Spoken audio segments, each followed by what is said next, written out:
बिस्मिल्लाहिर्रहमानिर्रहीम। Welcome to my channel. आज मैं आपको बहुत ही लजीज़ शीर खुरमा बनाना सिखा रही हूँ। ईद पे शीर खुरमा तो हर घर में ही बनता है। इसकी आज जो मैं रेसिपी शेयर कर रही हूँ ये बहुत ही मज़ेदार और बहुत ही डिफरेंट है। इसके लिए हम जो इंग्रेडिएंट्स ले रहे हैं उसमें शामिल है 1 लीटर दूध, होल मिल्क लिया है मैंने, हाफ़ कप सेवइयाँ, काजू जिसे हमने बारीक काट लिया है, 2 अदद सब्ज़ इलायची, आधा कप चीनी, किशमिश जिसे मैंने भिगो दिया है, हाफ़ कप कुकिंग ऑयल, 3 चम्मच खुश्क दूध, कटा हुआ पिस्ता,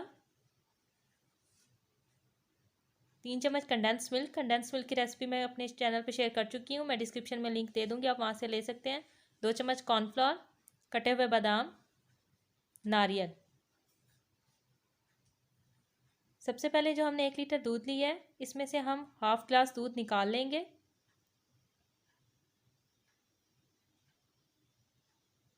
मैंने हाफ़ ग्लास दूध निकाल लिया है। अब इस दूध को मैं ब्लेंड कर लूँगी। ब्लेंडर में हम दूध ऐड करेंगे।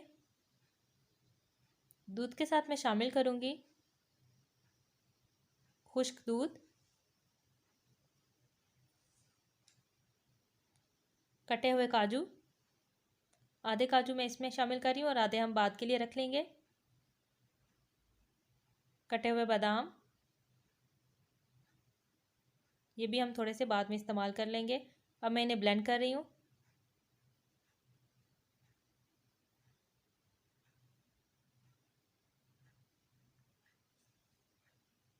तमाम इंग्रेडिएंट्स को मैंने ब्लेंड कर लिया है और ग्लास में निकाल लिया है।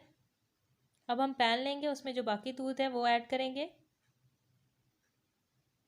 और जो दूध हमने ग्लास में निकाला था उसमें काजू, बादाम और खुश्क दूध ऐड करके पेस्ट बनाया था वो भी शामिल कर देंगे। ये ग्लास वाला दूध भी मैं इसमें शामिल कर रही हूँ।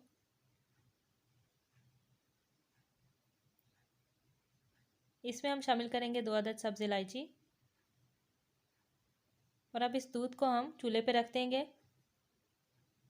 दूध थोड़ा गर्म हो गया तो इसमें जो हमने किशमिश ली थी और उसे भिगो दिया था वो शामिल कर देंगे।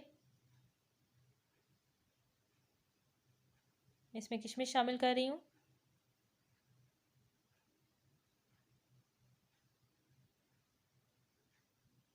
किशमिश के बाद मैं इसमें शामिल करूँगी कंडेंस मिल्क।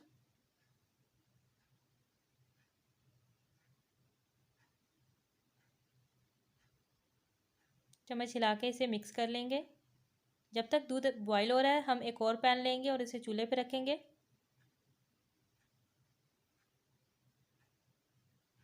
फ्लेम ऑन कर दिया मैंने। इसमें अब मैं शामिल करूँगी cooking oil. Half cup cooking oil शामिल कर रहे हैं। कुकिंग ऑयल थोड़ा सा गर्म हो गया, इसमें अब मैं मेवा जात शामिल कर रही हूँ जिसमें शामिल है पिस्ता, बादाम, काजू और नारियल। इन तमाम चीज़ों को मैं लाइट ब्राउन फ्राई कर लूँगी। इन्हें फ्राई करते हुए मैंने मीडियम फ्लेम रखा है, बहुत ज़्यादा हाई फ्लेम नहीं रखा। हाई फ्लेम करने से ये जल जाएंगे, इस वजह से हम मीडियम फ्लेम पे फ्राई कर रहे हैं। ये थोड़ा सा लाइट ब्राउन हो गया है। अब मैं इसमें शामिल करूँगी सेवइयाँ। सेवइयाँ शामिल करने के बाद मैं इन्हें 3 से 4 मिनट मैक्सिमम पका लूँगी। चम्मच हिलाते साथ मैं इसे पका रही हूँ। बहुत ही प्यारी खुशबू आ रही है। 3 से 4 मिनट से ज़्यादा हमने फ्राई नहीं करना। अगर हम ज़्यादा फ्राई करेंगे तो सेवइयाँ जल जाएंगी और कड़वी हो जाएंगी, जिससे इसका टेस्ट ख़राब हो जाएगा। दूध बॉयल हो चुका है। अब मैं इसमें कॉर्नफ्लोर ऐड करूँगी। जो मैंने 2 चम्मच कॉर्नफ्लोर ऐड करना है उसमें मैं शामिल करूँगी पानी और उसे पानी में घोल लूँगी। हम डायरेक्ट कॉर्नफ्लोर दूध में शामिल नहीं करेंगे। ये पानी में मैंने मिक्स कर लिया कॉर्नफ्लोर।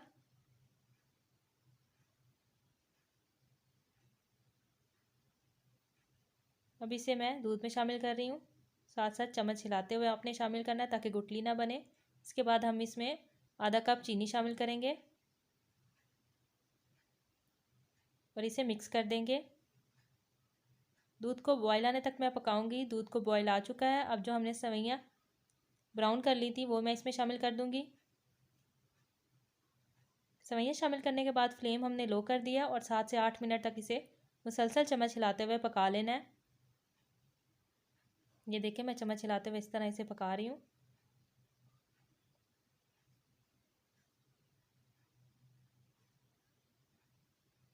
इसमें बबल्स बनना शुरू हो गए हैं। इसका मतलब है शीर खुरमा जो हमने बनाया वो रेडी है। इसका कलर भी बहुत अच्छा पिंकिश सा आया है। अब मैं इसे डिश आउट कर लूँगी। शीर खुरमा को हम डिश आउट कर रहे हैं। इसकी थिकनेस ये देखें, ना बहुत पतला है ये और ना ही मैंने इसे बहुत गाढ़ा रखा है।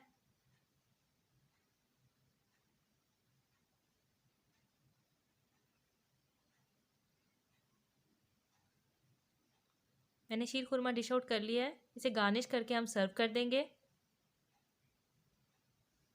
मज़ेदार शीर खुरमा गार्निश के बाद रेडी है। अगर अभी तक आपने मेरा चैनल सब्सक्राइब नहीं किया तो मेरा चैनल सब्सक्राइब कर लें और बेल आइकन के बटन को प्रेस कर लें फॉर न्यू नोटिफिकेशंस। अगर आपको मेरी रेसिपी अच्छी लगी है तो लाइक करें और फ्रेंड्स एंड फैमिली के साथ शेयर करें।